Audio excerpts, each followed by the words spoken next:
Selamat pagi pemirsa, bagaimana kabar Anda hari ini? Bersama saya, Sipa Usyawal Novianti dan rekan saya, Sarah Aprilia Sopian, yang akan menemani Anda selama 15 menit ke depan menyajikan informasi terkini dalam Lintas Bogor. Berita utama hari ini adanya perubahan cuaca ekstrim di wilayah Bogor yang sangat berpengaruh bagi kehidupan masyarakat. Saat ini kami sudah terhubung dengan reporter kami yang berada di kantor Badan Meteorologi, Klimatologi, dan Geofisika atau yang biasa dikenal dengan sebutan BMKG. Untuk mengetahui informasi lebih lengkap mengenai seputar cuaca, rekan kami Raihan Herdia yang akan menyampaikan informasinya untuk Anda. Selamat pagi pemirsa, saat ini saya sedang berada di gedung kantor stasiun Klimatologi Bogor. Seperti yang Anda ketahui bahwa cuaca saat ini sedang kurang kondusif. Banyak kegiatan masyarakat yang tertunda atau terhalang oleh perubahan cuaca yang sangat ekstrim. Unsur-unsur cuaca diukur melalui alat-alat yang berada di Taman Klimatologi ini untuk mendapatkan informasi iklim atau cuaca yang lengkap dan akurat. Melalui laman resminya, BMKG mengeluarkan info dan peringatan di setiap jamnya bila akan diprediksi hujan lebat disertai angin dan petir. Masyarakat diminta untuk selalu waspada terhadap perubahan cuaca ekstrim. Terlalu tingginya curah hujan akan mengakibatkan menurunnya kualitas sumber air. Selain itu, kenaikan suhu juga mengakibatkan kadar klorin pada air bersih. BMKG mempunyai alat khusus untuk melaporkan meteorologi, klimatologi, kualitas udara, dan geofisika di Indonesia. Pertama untuk wilayah Bogor ya, kan kita ini sekarang masuk musim hujan. Jadi awal-awal musim hujan itu awan-awan yang terbentuk di wilayah kita ini awan-awan cumulonimbus namanya. Jadi awan-awan cumulonimbus itu yang menyebabkan hujan lebat, angin kencang, petir sampai hujan es. Itu terjadi di awal-awal musim. Nanti itu akan terjadi lagi di akhir musim. Pergantian musim ke kemarau seperti itu lagi. Jadi kami selalu memberikan informasi peringatan dini cuaca kalau misalnya akan terjadi hujan lebat, angin kencang. Itu kami selalu memberikan peringatan dini 3 jam sebelumnya. Jadi kita sudah kasih peringatan. Nah, tinggal nanti masyarakatnya membaca nggak peringatan dari kita. Dalam melakukan pengamatan cuaca, digunakan alat-alat meteorologi. Alat-alat tersebut diletakkan pada suatu tempat yang disebut taman alat. Taman alat tersebut berisi beberapa alat untuk mengamati unsur cuaca di tempat. 1. Alat mengukur kecepatan angin. Sebuah perangkat untuk mengukur kecepatan angin dan mengukur arah angin. 2. Alat mengukur suhu. Sebuah perangkat yang mengukur suhu dengan menggunakan alat termometer. 3. Alat pengukur curah hujan. Jumlah air hujan yang diterapung diukur dengan gelas ukur yang telah dikonvensi dalam satuan tinggi atau gelas ukur yang kemudian dibagi 10 karena luas penampungnya adalah 100 cm sehingga dihasilkan satuan milimeter. Pengamatan dilakukan sekali dalam 24 jam, itu pada pagi hari. Itulah beberapa alat dan fungsinya yang ada di Taman Alat BMKG. Baik, itu saja informasi yang saya dapatkan. Saya Raihan Herdia Putra dan Teofani kembali ke studio. Berikut informasi yang telah disampaikan oleh tim kami yang berada di lapangan mengenai dampak perubahan cuaca. Berita selanjutnya datang dari BIS kita. Informasi selengkapnya usai jeda berikut ini.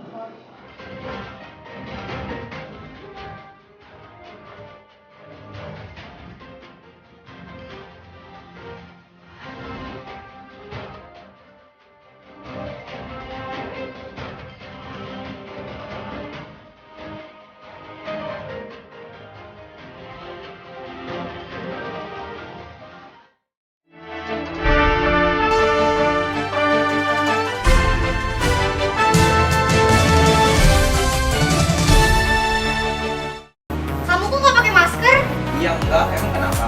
Sekarang kan lagi musim pandemi. Nih buat kamu. Makasih ya. Melihat banyaknya kasus yang terjadi di Indonesia, kita harus menjaga protokol kesehatan dengan mematuhi 3M, yaitu menjaga jarak, memakai masker, dan mencuci tangan. Di masa pandemi ini, siap-siap aja gak cukup. Ayo kita jaga protokol kesehatan.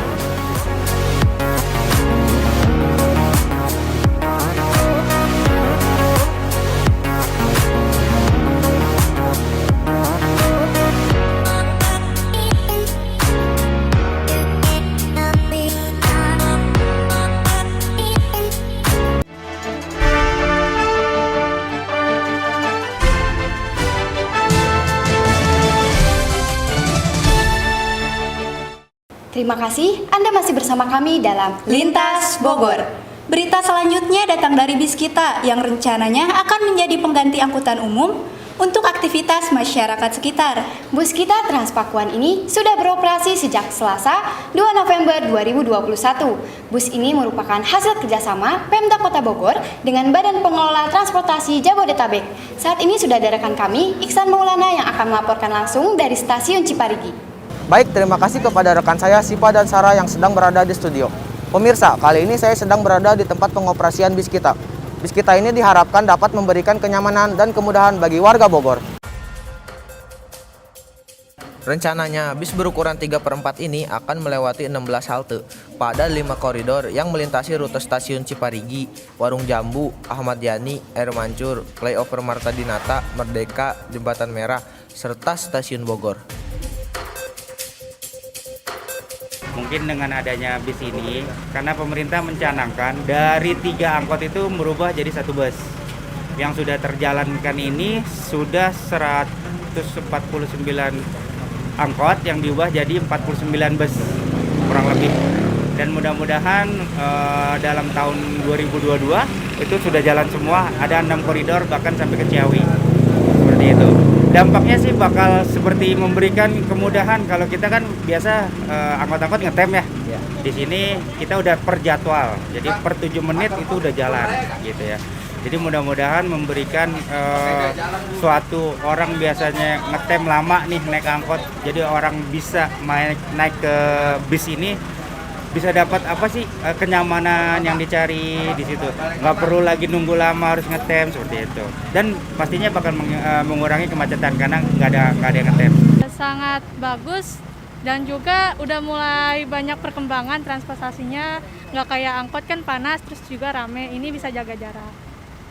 Jadi kalau untuk bis kita ini dia punya aplikasi, itu namanya dengan bis kita. Jadi kan untuk aplikasi bis kita itu untuk mempermudah penumpang untuk mengetahui jalur rute ini kan yang berperjalan koridor 5 ya Pak, itu Ciparigi, Kota Bogor, stasiun Bogor ke Ciparigi. Nah nanti di aplikasi tersebut, jadi nanti kalau ketika kita ingin mengetahui tentang koridor 5 ya yang sedang berjalan, ini bisa diklik K5-nya. Nah, nanti di sini ada tampilan rute itu Ciparigi ke stasiun Bogor. Terus kalau nanti di zoom itu akan tampil rute pemberhentian dari Ciparigi ke stasiun Bogor maupun sebaliknya. Nah, di sini nanti kalau untuk mengetahui ini kan ada gambar bis. Ini bis-bis yang sedang beroperasional Ciparigi stasiun Bogor. Nah, untuk mengetahuinya ini dia bisa klik mobil, gambar bisnya tuh, dia akan mengetahui di mana letak bisnya itu sedang berada. Jadi penumpang itu nggak menunggu lama di halte. Sudah seminggu lebih bis kita ini beroperasi dan ternyata dampak bis kita ini sangat berpengaruh besar bagi kehidupan masyarakat. Untuk warga Bogor yang ingin mencoba bis kita ini, kalian jangan perlu bayar atau bisa dibilang gratis hingga akhir Desember nanti. Sekian informasi saya tentang bis kita Transpakuan. Saya Iksan Maulana dan Dandi Panca Santoso kembali ke studio. Berikut informasi yang telah disampaikan oleh rekan kami Iksan Maulana yang berada di stasiun Ciparigi. Setelah ini, kita akan kembali dengan rekomendasi tempat nongkrong khususnya untuk anak muda. Selengkapnya tetap di Lintas Bogor.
Baik pemirsa, untuk berita selanjutnya kita akan jalan-jalan nih ke salah satu cafe hits yang ada di Kota Bogor.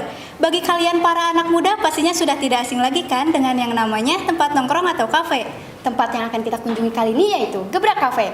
Nah, saat ini sudah ada rekan kami, Muhammad Noval, yang akan mengajak Anda berkeliling di Gebrak Cafe.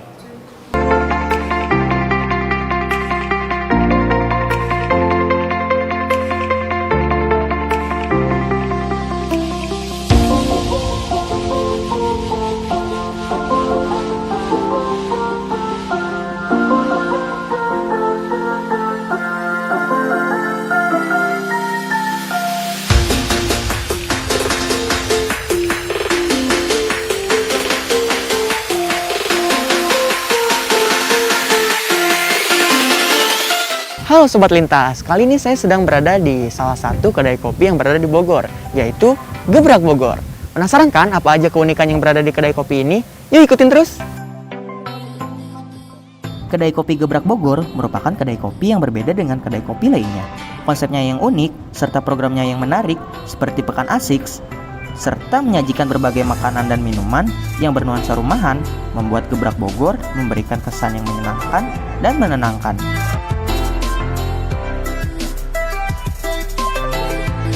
Oke, kali ini saya bakal mencoba mie malian khas dari kedai kopi Gebrak Bogor. Nah, sepertinya mie malian ini cocok banget buat kalian yang suka pedas deh kayaknya. Kita cobain ya.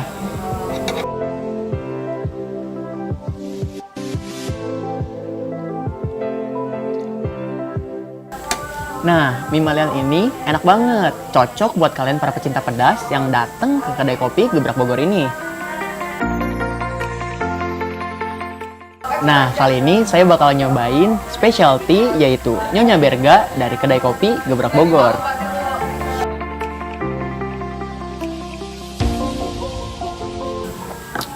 Nah, specialty ini merupakan teh bervarian rasa strawberry dan mangga khas dari kedai kopi Gebrak Bogor ini. Cocok banget deh buat kalian yang gak suka kopi tapi pengen ngopi di kedai kopi Gebrak Bogor ini. Nah, sekarang saya bakal nyobain menu best seller yaitu kopi susu khas Gebrak. Nah, kopi susu Gebrak ini cocok banget buat kalian yang gak suka kopi pahit tapi pengen ngopi. Karena rasa manis dan pahitnya itu pas banget. Cocok banget buat para kaum milenial yang mau ngopi di sini. Kedai kopi Gebrak Bogor ini memiliki berbagai varian olahan hasil pertanian, mulai dari kopi, teh, coklat, ataupun rempah. Bukan hanya itu, Gebrak Bogor juga menjual beberapa menu makanan, mulai dari makanan ringan hingga makanan berat. Bahkan, berbagai jenis minuman juga tersedia di Gebrak Bogor ini.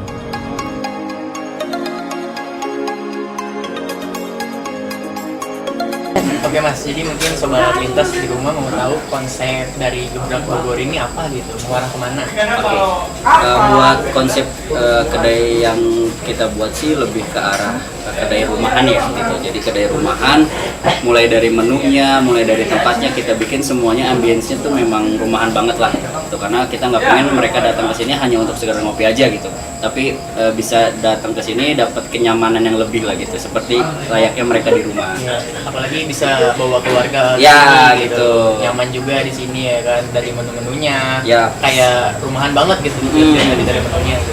Jadi gitu guys konsep dari kedai kopi Gebrak Bogor ini. Nah mungkin juga teman-teman di sini banyak yang nanya mungkin keunikannya apalagi sih selain konsep sama menu-menunya. Kan di Instagram Mas, ya. Di Instagram Gebraknya ada Pekan Asik Pekan Asik. namanya. Boleh dijelasin mungkin Pekan Asik itu ada apa aja dan kenapa Mas buat Pekan Asik itu? Oke, siap. Jadi buat Pekan Asik sendiri sih program itu baru kita buat itu di bulan Oktober. Di bulan Oktober ya, di bulan Oktober itu baru awal mulanya. Kenapa kita bikin Pekan Asik sih? Karena tujuannya kita pengen tempat Gebrak ini bukan cuma sebagai tempat nongkrong tadi yang saya bilang ya. Jadi kita pengen sih Gebrak ini jadi sebagai wadah orang buat berkreativitas gitu, buat seru-seruan lah gitu. Karena menurut saya tempatnya masih asri dan juga jauh dari kerumunan kota. Terus abis gitu makanannya juga enak, harganya juga terjangkau. Nah, untuk harganya sendiri, kalian tenang saja. Karena menurut saya, harga yang tersedia di Gebrak Bogor ini sangat bersahabat. Dilihat dari tempat dan suasananya yang nyaman, cocok banget buat para remaja yang bosan di rumah. Butuh suasana baru, butuh asupan kopi, bisa nih datang langsung ke Gebrak Bogor. Oke, jadi buat sobat lintas yang mau ke kedai kopi Gebrak Bogor ini, kedai kopi Gebrak Bogor ini berada di jalan mana, Mas? Kita berada di Jalan Sawah Baru, bisa langsung dicek aja di Instagram kita namanya gebrak.bgr. Nah, di situ di bio kita udah kita taruh juga maps-nya. Jadi teman-teman bisa langsung diklik aja maps-nya biar nggak nyasar ke sini. Oke, segitu aja dari kita berdua, dari Mas Wiki dan saya. Terima kasih, semoga kita bertemu lagi. Sampai jumpa. Bagaimana nih Siva? Kira-kira Anda tertarik tidak untuk mengunjungi Gebrak Cafe ini? Tentu saja, nanti kita coba bersama ya Sarah. Baik pemirsa, informasi tadi sekaligus menutup perjumpaan kita kali ini. Saya Siva Usyawal Novianti dan saya Sarah Aprila Sopian, mewakili seluruh tim yang bertugas mengucapkan terima kasih dan sampai jumpa.